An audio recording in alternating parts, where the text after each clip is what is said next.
ঘটনা শুরু বছর দশেক আগে। তখন শারমিনের সাথে আমার পরিচয়। কি কিউট দেখতে ছিল! কোচিংয়ে সারাক্ষণ আমার দিকে তাকিয়ে থাকতো। এমনি করেই যা হবার তা হয়ে গেল। অবশ্য প্রথম দিকে আমার ভয় ছিল এসবে, মা বাবার ভয়, সমাজের ভয়। কিন্তু ওর মতো সুন্দরী একটা মেয়েকে রিজেক্ট করব, সে ক্ষমতা তখন ছিল না। ওর চোখ, ওর কথা বলার ধরন, ওর মিষ্টি মিষ্টি দুষ্টামিগুলো আমাকে একটা ঘোরের মধ্যে রেখেছিল। আমার পড়াশোনায় ক্ষতি হচ্ছিল খুব। ওরে দেখতেই সারাটা ক্ষণ মন আনচান করত। সুযোগ পেলেই পাশের গ্রামে ওদের বাড়ির কাছে চলে যেতাম। কখনো হয়তো এক পলক দেখতে পেতাম, কখনো পেতাম না। ওকে দেখার জন্য ওদের বাড়ির আশেপাশে কিছু বন্ধু বানিয়েছিলাম। শাওন ছিল, মজিবর ছিল, ছিল গিয়াসউদ্দিন। তবে আমাকে সবচেয়ে বেশি সাপোর্ট দিয়েছিল ইলিয়াস। আমাদের পরিবার ছিল মধ্যবিত্ত। বাবা ছিলেন স্কুল টিচার। আমাদের অর্থ ছিল না, কিন্তু সম্মান ছিল। আর শারমিনদের অর্থনৈতিক অবস্থা ছিল খুবই শোচনীয়।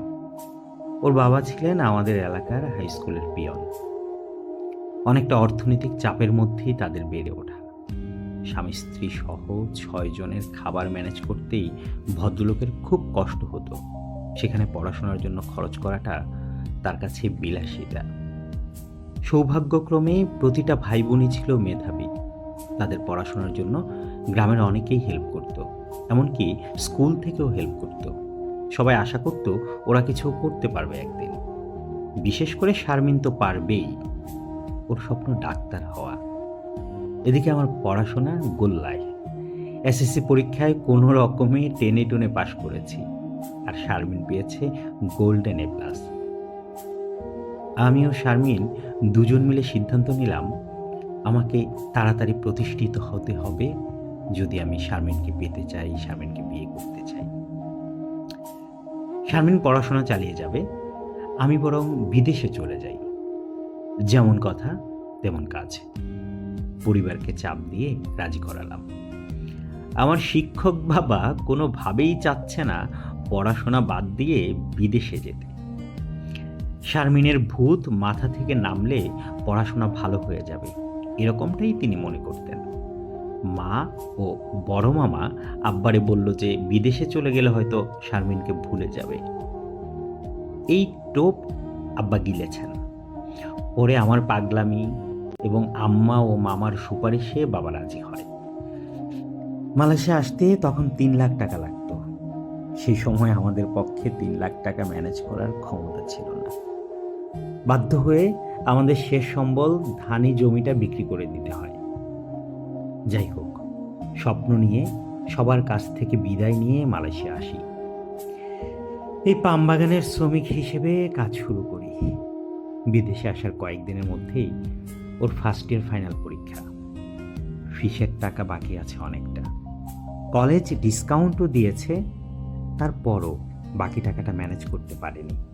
কিছু বইও কিনতে হবে সাথে। জমা হয়েছে প্রাইভেটের টাকা, সব মিলিয়ে প্রায় 1010। আমি থাকা খাওয়াই চালাতে হিমশিম খাচ্ছি, সেখানে এই টাকা কিভাবে ম্যানেজ করব? পাগলের মতো হয়ে গেলাম। অনেক বন্ধুর কাছে চাইলাম, কেউ দিতে পারলো না। কারণ এই বয়সে সবাই পড়াশোনা করছে, ম্যাট্রিক পাশ করা ছেলের বন্ধু ম্যাট্রিক পাশে হবে, কিভাবে টাকা দিবে? শেষমেশ লজ্জা শরমের মাথা খেয়ে ইলিয়াসকে বললাম, দোস্ত একটু হেল্প কর। ঘটনা খুলে বলার পর সে তখন তার হাতের স্যামসাং মোবাইল সেটটা বিক্রি করে দেয়, যেটা তার বাবা বিদেশ থেকে পাঠিয়েছিল। সেই টাকা থেকে আমাকে দেয় 10,000 আর নিজের জন্য একটা সস্তায় মোবাইল সেট নেয়। তার এই আন্তরিকতা আমি কোনোদিন ভুলতে পারবো না। সেদিন খুশিতে আমার চোখে পানি ঝরেছিল। এইভাবে নিয়মিত শারমিনের জন্য টাকা পাঠাতে লাগলাম। প্রাইভেট, কলেজ যাতায়াত, দুপুরে বাইরে খাওয়া, কসমেটিক, মোবাইল থেকে শুরু করে সবই আমি পাঠাতাম। ওর বাবা এবং মায়ের আপত্তি ছিল না, ওরা আমাকে মেনে নিয়েছিল। আমার বাবা মা আমার ইনকামের খবর নিত। আর শারমিনের সঙ্গে সম্পর্কের বিষয়টা হয়তো জানতো, কিন্তু সেটা নিয়ে কখনো কোনো প্রশ্ন তুলত না। আমার মা শুধু একটা কথাই বলতো, শান্তর বাবা, আমার ছেলেটা একদিন প্রতিষ্ঠিত হবে ইনশাআল্লাহ। আমার বাবা চুপ করে থাকতেন। আর এদিকে ইলিয়াসের সাথে আমার ভাব জমে ওঠে। শারমিনকে আইফোন দেওয়ার আগে আমি ইলিয়াসকে আইফোন কিনে দিয়েছি। শারমিনের যত কাজ সেগুলো ইলিয়াস করে দেয়।